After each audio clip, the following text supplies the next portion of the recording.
ইফতারি মানেই যেন ভাজা পোড়া সব খাবারের আয়োজন, তবে এই ধরনের ইফতারি স্বাস্থ্যের জন্য ভালো নয়, বরং ইফতারে হালকা খাবার গ্রহণ করা উচিত।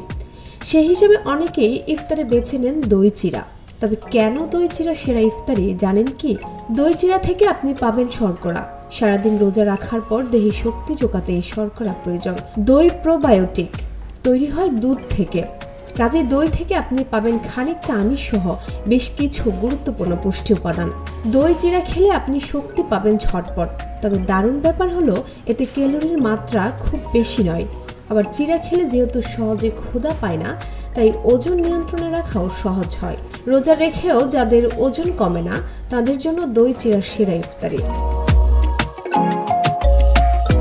দই চিড়া হজমে উপকারী। আমাদের অন্ত্রে কিন্তু স্বাভাবিকভাবে বহু ব্যাকটেরিয়া বাস করে। এসব আমাদের পেটের সুস্থতার জন্য আবশ্যক। দই হলো প্রোবায়োটিক, অর্থাৎ এতে আছে উপকারী ব্যাকটেরিয়া। তার মানে দই খেলে আপনার পেট ভালো থাকবে। লাল চিড়ার উপকারিতা। লাল চিড়ায় থাকা আঁশ ও কোষ্ঠকাঠিন্য প্রতিরোধে সাহায্য করে। এই আঁশের কারণে দই লাল চিড়া খাওয়ার পর চট করে আবার ক্ষুধা লাগে না।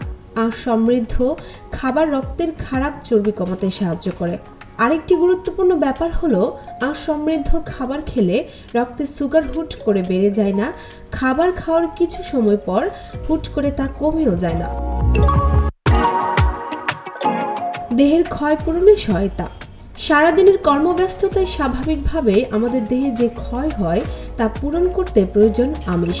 প্রথম শ্রেণীর আমিষ অর্থাৎ প্রাণীজ উৎস থেকে পাওয়া আমিষ আমাদের দেহের ক্ষয় পূরণের জন্য খুবই জরুরি। তাই সারাদিন রোজা রাখার পর ইফতারে দই চিড়া খেলে দইয়ের আমিষ আপনার দেহের ক্ষয় পূরণ করতে সহায়তা করবে।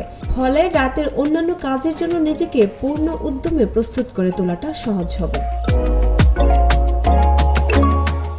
আরও যা করবেন, দই চিড়ার মতো একটি পুষ্টিকর খাবার খেলে ভাজা পোড়া খাবার খাওয়ার প্রবণতা কমবে। এতে আপনি সুস্থ থাকবেন। তবে দই চিড়ায় চিনি বা গুড় যোগ করবেন না। চিড়া ভেজানোর সময় কেবল সামান্য লবণ যোগ করলেই আপনার আর দই চিড়া খেতে পানসে লাগবে না। এছাড়া দই চিড়ার সঙ্গে কলা বা অন্যান্য ফল যোগ করলে তা থেকে আপনি সেসব ফলের পুষ্টি পাবেন ও স্বাদ বাড়বে। ডেস্ক রিপোর্ট, ভোরের পাতা।